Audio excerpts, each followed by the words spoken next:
Okay, my presentation is the study of Snow White and Rose Red on the angle of New Historicism. I did a very brief research on the fact, the basic reality of what's going on back at that time when this text was written. So here is my results. First, this story is selected from the Grimm's Märchen, which was written and collected by Jacob and William Grimm in the 19th century of Deutschland. And it was first published in the year of 1812. It is a very important year because Germany was under the rule of Roman Empire. And in the year of 1806, Napoleon abolished the Roman Empire. So we can see back at that time, there was a strong request for the German nation to form a solidarity state among races to fight against the ruling of empire. So this nationalism of German should be awakened. And we can see this is also a very strong request. Okay, so according to New Historicism, a literary text is an interpretation or the telling of the story, of the history. So we can have a close look on what's going on back to the history by reading this literary text. So this is the methodology.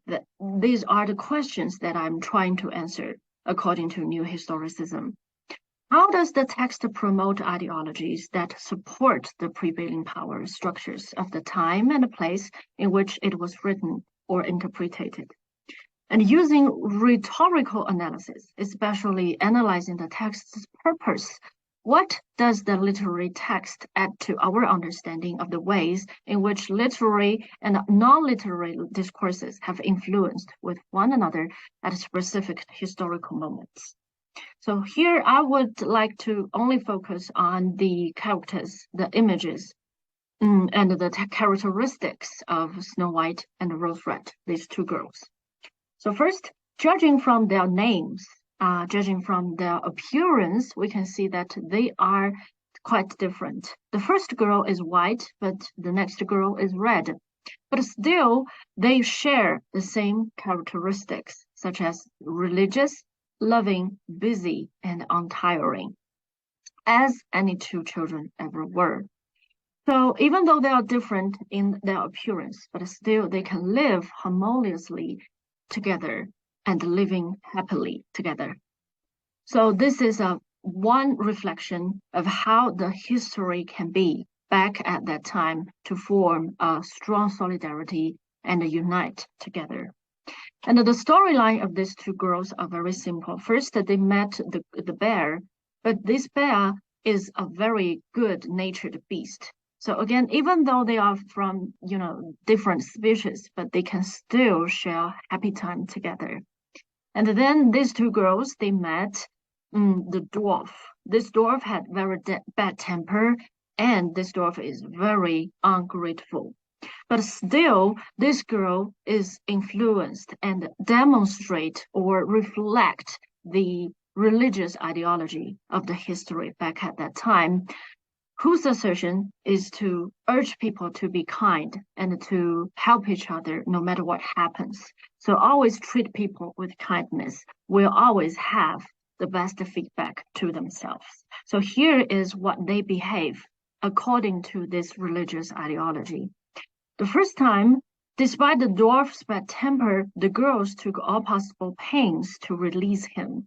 Even though they have difficulties, but still this girl have very strong religious belief to be treating people with kindness. And again, the second time, let's have a look. The girl caught hold of him firmly. So here we have this word, this adverb, firmly, for the first time. And then how about the third time? The kind children took a firm hold of the little man, and the eagle took to flight. So here we have kind, we have firm, this word again, to reflect or to review that these girls are behaving according to the guidance of the religious ideology, whose assertion are always to be kind to one another, even though they are not getting the same feedback. Because this dwarf, even helped by 3 times, still this dwarf is very ungrateful and very vicious. And then the happy ending was very good for everyone because Snow White married the prince and Rose Red married his brother. And even this poor widow had a very happy ending because she spent many years with her children happily. So this is a very simple and very typical fairy tale ending, but still, after reading this text, we get to know that how this history back at that time influenced people's behavior. And also by judging this behavior, we get to know this history. So it's easy to reach the conclusion that by reading through the angle of new historicism, we get to know very small part of history. And here is to be noticed. We only can see very small part of one of the histories, which history here is a plural form because we can never see a whole version of the history. We can only see parts of the histories. So back at that time and space, we know that history. The history is to request the solidarity among the nations, among the races, to fight against the empire. And also, we can see the image of the prince reflect the people, the nation who is responsible to protect their treasure. And also the dwarf, the image of the dwarf reflect the history of German being stoned, being ruled by the empire who is so good at stealing like pearls or gold or the jewels of one of the German. So here we can see that we can read the text to get to know the history. And also on the other hand, this history can reflect and influence the final ending of the text. So this is the historicity of the text and also the textuality of the history.